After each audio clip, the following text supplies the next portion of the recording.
She gave him medical supplies without authorization. That alone, they said, was grounds for suspension. That's what the administrator at East Point General told her, moments after she quietly handed a struggling veteran something the system refused to. She didn't argue, didn't raise her voice, didn't make a scene. She simply turned in her badge, folded her coat over her arm, and walked out of the hospital where she had worked for nearly a decade. But just a few hours later, the elevator chimed, and a 3-star general stepped into the lobby and asked for her by name. If you believe compassion should never be punished, and if you still respect those who choose to do the right thing even when no one's watching, stay with this story. Emily Hart, 34, wasn't just a nurse. She was the soul of the East Point ER. Soft-spoken, steady-handed, with a reputation for addressing every patient as sir or ma'am, no matter their background. She never saw rank, just people. That Tuesday afternoon was no different, until it was. A man had limped through the ER's automatic doors. His clothes were dusty, worn. His face was sun-scorched and tired. His name was James Nolan. His ID was faded but legible. His dog tags, unmistakable, U.S. Army. He had a gaping gash down the side of his leg, caked with dirt and blood. He was dehydrated, sweating, the early signs of infection already creeping through his veins. The front desk clerk, barely glancing up, whispered, "No insurance." Emily overheard it, and without missing a beat, she said, "That doesn't mean he doesn't need care." But rules were rules. The charge nurse frowned. "He's not in the system, Emily. We can't officially admit him." "Then I'll treat him unofficially," she replied, calm but firm. And so she did. She took a med kit, cleaned and bandaged the wound, administered antibiotics, and handed him a protein bar she'd stashed in her locker for long shifts. As she gently dressed his leg, he winced. "Ma'am," he said quietly, "I don't want to cause any trouble." "You're not," she said with a kind smile. "You fought for us. The least we can do is patch you up properly." Their eyes met, hers filled with compassion, his with the kind of pain only those who've seen too much carry silently.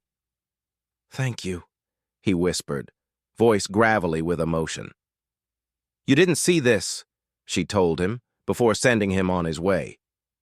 "But you're not leaving here limping." The next morning, she was called into administration. "You breached protocol," the administrator stated flatly. "You dispensed medication without authorization. That's a serious liability." Emily stood tall. "I helped a man who served this country. That should never be something I have to apologize for." But that didn't matter. "You're suspended pending review." No hearing, no appeal, no conversation. Just a long, silent walk down a cold hallway. Her badge now missing from her chest. 10 years of service dismissed in seconds. No applause, no support. Just the echo of her own footsteps as she left behind the job that had meant everything to her. Outside, the sun was blinding. She squinted, blinking back tears, clutching a small box of her personal belongings. In her car, the silence settled. "I'd do it again," she whispered, to no one. And she meant it. James Nolan's face flashed in her memory. That quiet dignity in his eyes, the gratitude, the pain, all of it, worth every consequence. Her phone buzzed, messages from co-workers, most awkward, some sympathetic. A few brave ones said outright, "You did the right thing." But kindness doesn't pay the mortgage. She drove home slowly, replaying it all. The wound, the care, the quiet, "Thank you, ma'am." It haunted her, not as a regret, but as a reminder. At home, she set her nursing textbooks on the kitchen table. Years of education, pages filled with procedures, codes, protocols. But none of them had prepared her for this. The collision between policy and humanity. She made tea she didn't drink and stared out the window as the afternoon shadows stretched long across her living room floor. What would she do now? What was left of her identity without that badge? By evening, word had begun to spread. Some staff whispered, some quietly praised her. Others avoided her name altogether, unsure if support was safe. Online, someone posted, "Nurse suspended for helping a veteran." Welcome to 2024. The internet caught fire. Policy over people. Disgusting. She's a hero, period. If this is true, that hospital should be ashamed. My brother came home from Iraq with PTSD. No one helped. Thank God for nurses like her. If it were a rich guy with insurance, they'd have rolled out the red carpet. The hospital issued no response, no statement, no apology. Emily sat on her front porch that night, trying not to cry. Her phone buzzed constantly now, strangers, veterans, journalists, colleagues. One message stood out. "He told me what you did. You don't know me, but I know him. I'm coming." No name, no number, just that. At the hospital, the administrator remained firm. "We can't reward rule-breaking. This is about order." The next morning, everything changed. 10:14 a.m. The elevator chimed. A man in full dress uniform stepped into the East Point lobby, 3 silver stars on his shoulder. The security guard froze. "Can I help you, sir?" "I'm here for Nurse Emily Hart," he said. Word spread like wildfire. Phones came out. Staff peeked from corners. The administrator, Gregory Powell, rushed down. "General, may I ask what this is about?"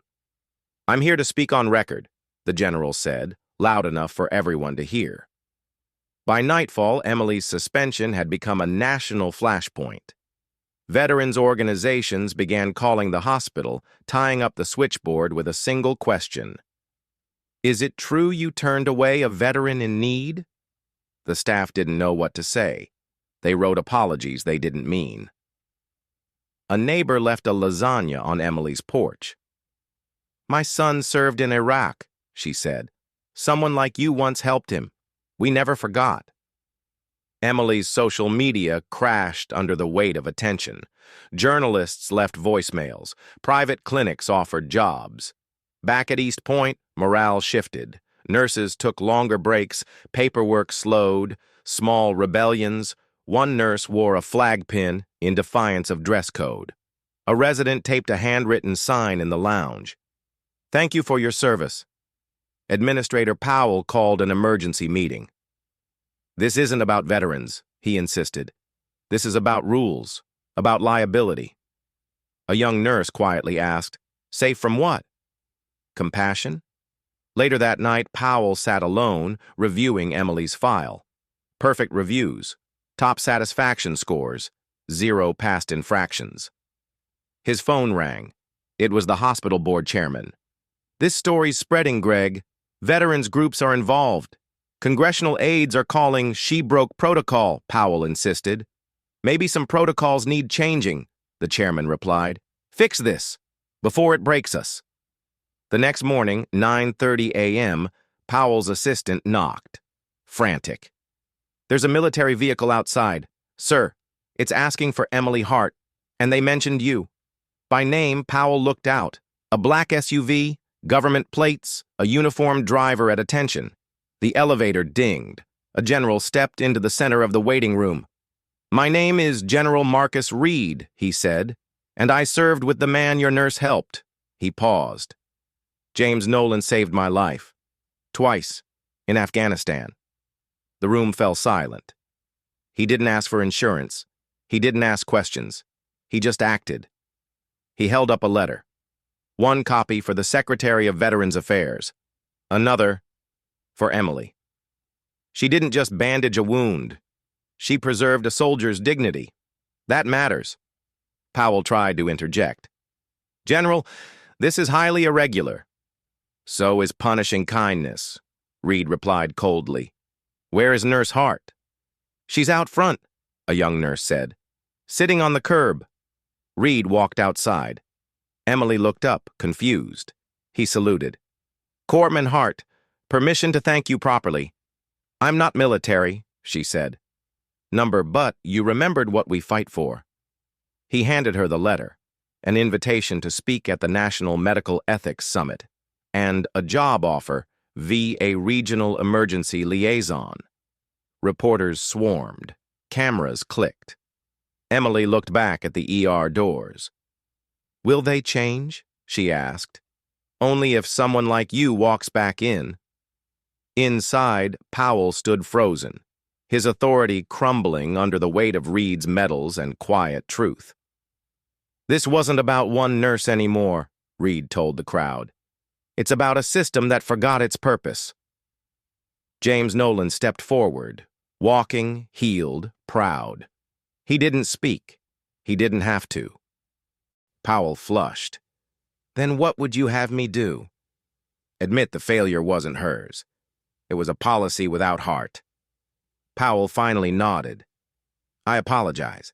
To you, Ms. Hart, and to Mr. Nolan. I lost sight of what mattered most." Emily stood, brushing off her jeans. "What happens now?" Reed smiled. "That depends on what's in that letter." Weeks later, a new plaque was mounted in East Point's ER. "This department is dedicated to those who act with compassion before protocol." Emily declined interviews, but returned to work, not as a nurse, but as a guide, a trainer, a quiet force for change. Powell was reassigned. James Nolan visits every Thursday, brings coffee and a small flag for the front desk. One day, a new nurse asked, "Is that the woman from the story?" Nolan smiled. "She's not a story. She's a reminder." Now, every veteran who walks into East Point sees a sign near triage. "You are not forgotten. You are not alone. Welcome home."